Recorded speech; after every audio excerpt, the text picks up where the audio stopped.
After 8 long years of bitter conflict, the American Revolution was finally over. And now those that later became known as our founding fathers were gathering together to determine what this new Constitution, this new government, this new nation would look like.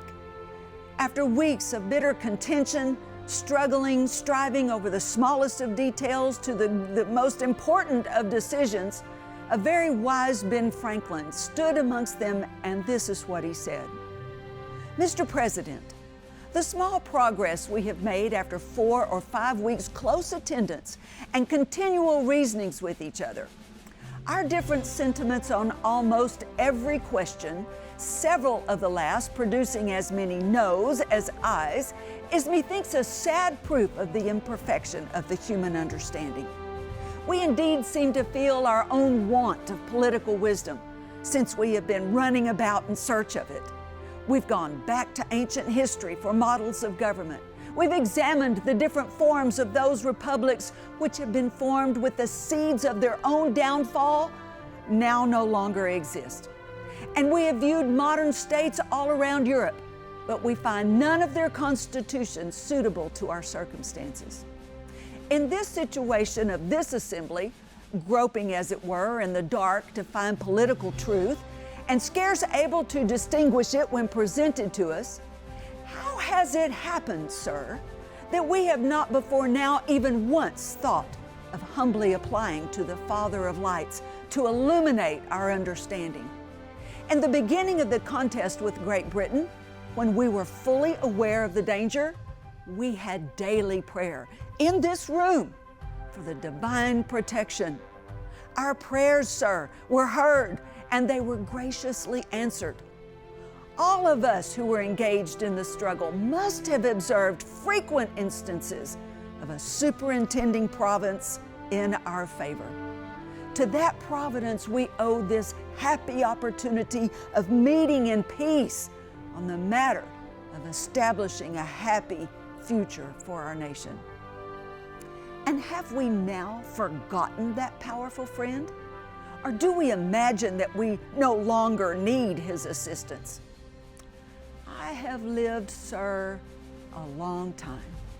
And the longer I live, the more convincing proofs I see of this truth, that God governs in the affairs of men.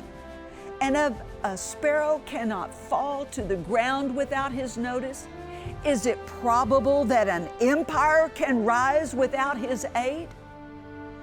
We have been assured, sir, in the sacred writings, that except the Lord build, they labor in vain that build it.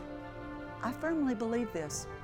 I also believe that without His concurring aid, we shall succeed in this political building no better than the builders of Babel. We shall be divided by our little partial local interest. Our projects will be confounded, and we ourselves shall become a reproach and a byword down to future ages. What is worse, mankind may hereafter from this unfortunate instant despair of establishing governments by human wisdom and leave it to chance, war, and conquest.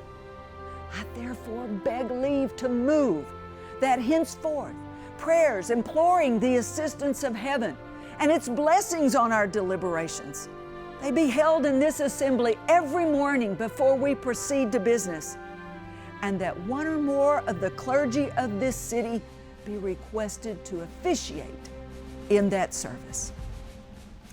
Well, the rest, as they say, was history. They did pray. They did ask for the hand of providence on their decisions. And from that point forward, God began to reveal and unveil a constitution for a nation, for a land, for a people, unlike any that had ever existed before. And that Constitution is the Constitution of the United States of America, the land of the free, home of the brave, and a place where there is liberty and justice for all, as long as we remember that these rights come from the Lord our God and continue to ask for His assistance, His help, and His wisdom.